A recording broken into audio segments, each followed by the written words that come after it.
Hey, gather close, because I'm about to tell you a story that will change the way you think about death, love, and what happens when the boundaries between two worlds get blurry. This is the story of a bride who refused to stay buried, and the darkness that came back with her. In a village nestled between two great rivers, there was a girl named Adanna. Her name meant daughter of the Father. And she was loved. Her laugh could light up a room. Her hands moved like they were dancing even when she was walking. When she danced at village celebrations, even the oldest people in the room would remember what it felt like to be young again. Now, here's the thing. A trader came to the village. His name was Okafor. And when Adanna saw him, something changed. They got engaged. The village started preparing the wedding. Women grinding spices, weaving cloth, singing the songs that bless a union. Everything was perfect. But listen closely. 3 days before the wedding, Adanna got sick. First it was fever, then sweating, then her eyes started looking at places no one else could see. She was saying things like, "The door is open, they are calling, I didn't finish my dancing." The healers came, the best healers. They burned medicines, they sang healing songs, they brought charms blessed by the oldest priestess in the region. But nothing worked. Slow, heavy pause. 3 days before her wedding, Adanna closed her eyes, and she never opened them again.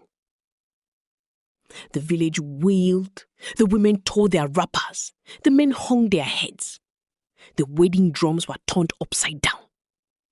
This girl, this light, was gone. They buried her beneath the great mango tree where she'd played as a child. And for 7 days, the village mourned. But on the 8th day, a woman walked into the village square. She was carrying fresh flowers. White ones, bright ones, the kind that only bloom in the deepest, darkest part of the forest. And everyone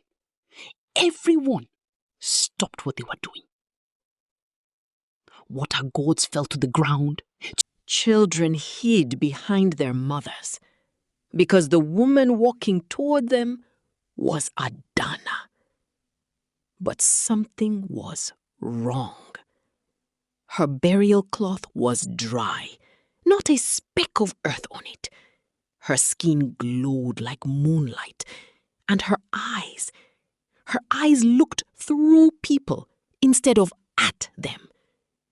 She walked to her mother's house, set the flowers on the threshold, and she said, "I did not die. I never died. I came back to finish what I began."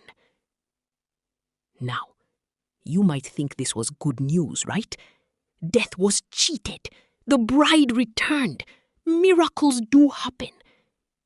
But listen. That very night, a young boy from the next compound disappeared. Gone, vanished, like smoke. His mother's screams woke the entire village at midnight. The next night, an old woman didn't wake up.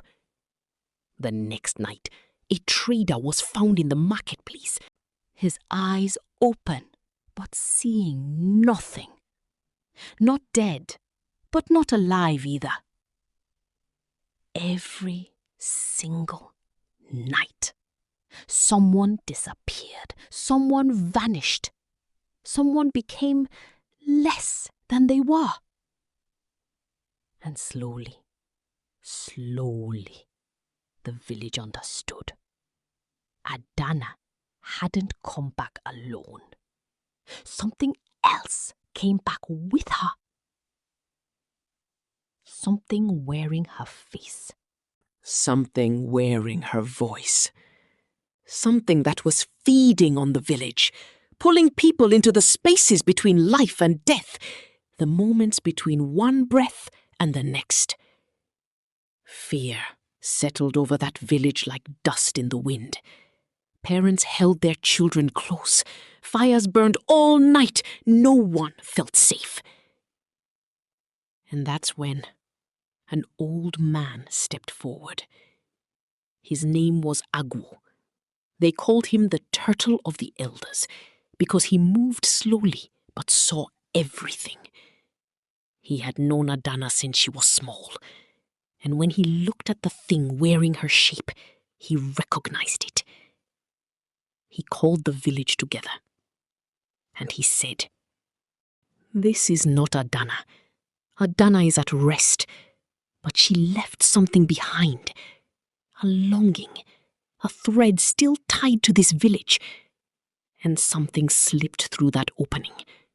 Something from the between places, something that was never supposed to walk here."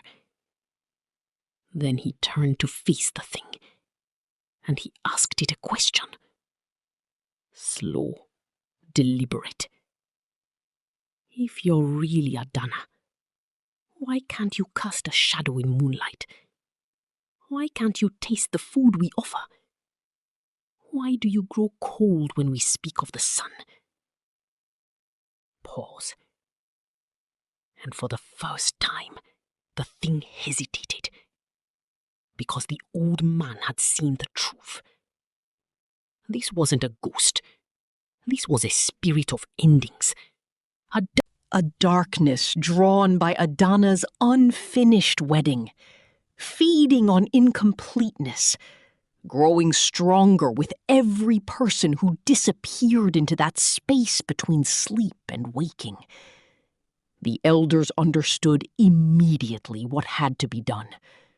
They prepared a ceremony, not to banish the darkness, but to complete what was unfinished.